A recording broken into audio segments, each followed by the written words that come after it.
Hello, this is Aaron from AaronOnAutos.com.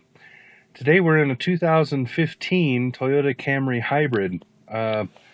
This is the new Camry, totally changed for the new model year. A lot of great improvements on this car.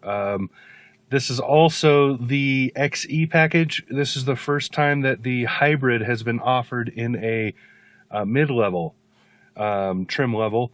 So much cheaper than it would be than it has been in the past. So a few things to go over. The interior is very different in terms of looks, but otherwise still the same. Most of the controls and the look of things are more or less the same as they were. Size, cabin space, all of that has not changed. Everything's still spacious and nice. But there are a couple of things that changed, a lot of aesthetic changes, which I think you'll really enjoy. They're in line with what Toyota's been doing overall. So the usual door and mirrors, windows, mirrors, and whatnot. And on the floor, as usual, you still have your trunk and fuel. And then you have this little cubby that it's kind of just a trash bin, I think. I haven't really figured out what else to do with it. You can put a phone there, but then I can't really see it, and I'm always afraid I'm going to smash it with my knee. Of course, traction control, and then one of the vents, and you'll notice that there's a separate defrost vent. Some cars don't do that. Toyota does. I like it because it means that you can have this one wherever you want. And just very quickly, lighting here, signals and so forth over here, or I mean wipers and so forth over here. And then you have your telematics controls for your here's your stereo. This controls the infotainment, and then over here you have your telephone and so forth. So I should have said telematics over here, right? All right, yeah, well. And then this controls the little center screen right there. What's going on, what you're seeing and selecting. You can do a few things like that. And of course your cruise control dongle, because it's Toyota. So here's where the first of the noticeable changes are. First, you'll notice that the bezels and so forth are a little bit different. A little easier to see. And remember, this is a mid-level package. This is not the top top fitting for this car. We're sitting in the Camry Hybrid SE at about $32,200 shipped and delivered. That is a phenomenal price.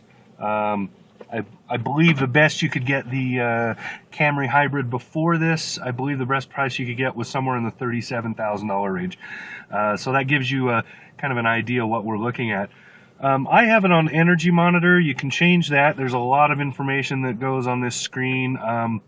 You can look at various things that are going on. You want to see your tire pressure. I have low pressure right now because it was bitter cold last night.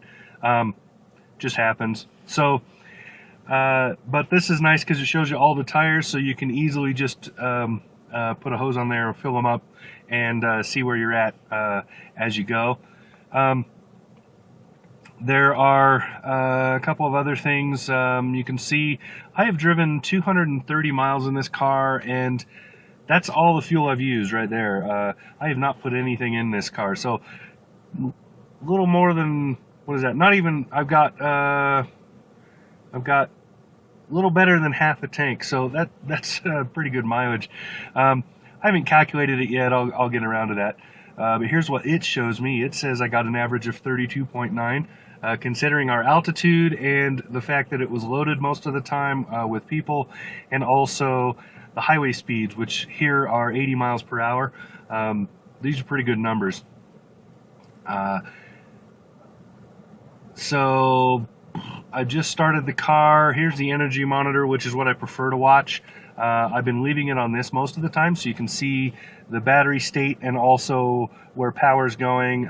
Sometimes it charges and runs the, shows arrows to show different things going on. And then of course you have your speedometer and so forth. I I really have been playing with this most of the time, flipping through the screens. So informative and useful information, even at this package level. This has keyless start. It's one of the options for this package.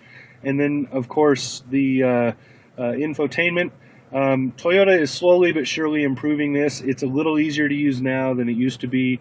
Not a huge difference, but it's steadily getting better. So props to Toyota for listening to customers and realizing their graphic user interface is not always the best.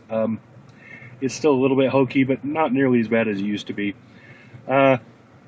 These fast buttons here and the buttons here, these two, speed things up a little bit, make it a little bit easier. And these are big and easy to get to. I like that because I don't have to look anymore. I just reach over and go dung and hit it.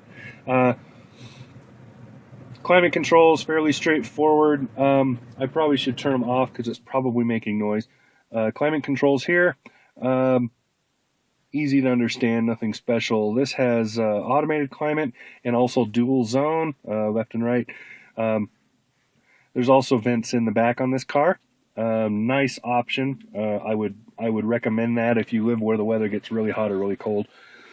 This is an interesting cubby, and this is also an add-on option, part of a technology package.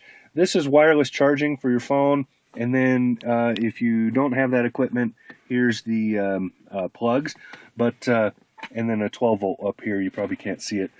That's this is a non-slip, and also the I've been dropping my phone in there, just calling it good. I don't have wireless charging enabled on my phone, but if you do have it, here you can turn it on right there. Drop your phone in there, good to go. Pretty cool little thing. Drink holders, of course. Shifter, it's the usual. Toyota has not changed the powertrains in these cars, so they're still the same. Still the same engine, same transmission, same hybrid synergy drive, everything. Still pretty fuel efficient. I believe this car is still rated at 40 on the highway. Nicely done. Eco and EV, honestly, I have not touched these buttons since I first got the car. When they brought it to me at the first of the week, I drove it for a little bit of a road trip, and I hit these two buttons. Tried this to drive through town, and tried this for just seeing what they do and if anything's changed. Otherwise, I haven't touched them because you don't really need to. You're basically always in eco mode, so there's really no point here. And EV mode, it does a pretty good job of just deciding to drive electric by itself. It doesn't really need my input, so I haven't really done much else with it. Nice cubby here. This is good for your phone if you don't need to charge it. Nice big storage here. I was shoving my entire camera bag and everything in there. Nicely positioned there, and then also, of course, it slides back and forth for your elbow. Now I want you to look at this dash. Remember, this is the SE level. This is the mid package. Look how beautiful this is. If you've seen the new RAV4, you've seen some of the other new Toyotas as they've been rolling them out. This is what you're getting now. Much more upscale interior. Very, very nicely done. Very pretty. And the colors in here are nice because you don't have that dark everywhere. You see the color over here is lighter, and then the seating is lighter. And this is cloth seating, by the way, with leather edges. So, leatherette. It's not real leather, but very, very comfortable. I really like these seats. This is very good for what you're paying. You can see the back seats are spacious and big. A little bit of light, so it's kind of hard to get the whole thing in there, but nicely done interior. I really like it. The roof is that same color, and it's just kind of a well done, nice package for about $33,000 with the hybrid powertrain. Great job. I can't give Toyota enough props because the exterior of this car is much prettier than it used to be. In a way, it kind of sucks because it means I can't make fun of Camry as the ugliest car on the road anymore. I have to come up with somebody else. But, Toyota's done a lot to try to improve this vehicle, and it really shows here. Trying to think if there's anything I should point out that's a glaring downside. I don't think there is. I think the fuel economy for the hybrid could be slightly better, but I'm not going to complain too much because there really aren't that many cars on the road that are this size getting that sort of mileage. I would like to point out that the cabin noise is much better than it used to be. They've really done a good job dampening. They put a new ballistic window in the front, windshield, and a couple of extras to kind of deaden the sound a little bit. And they've tightened up the chassis so it doesn't drive like a sloppy horse cart anymore. So much better car. It's not the sportiest on the road. It's not the best on the road, but much better car. And if I was to buy a Camry, I think I would want the hybrid. You get a better balance in your weight distribution and better fuel economy, and it doesn't cost a whole lot more than the standard gas. So as far as I'm concerned, it's worth it if you're in the market for a Camry as a mid-sized vehicle. Anyway, so that's it. This has been Aaron from AaronOnAutos.com, sitting in the 2015 Toyota Camry Hybrid. We'll talk to you again soon.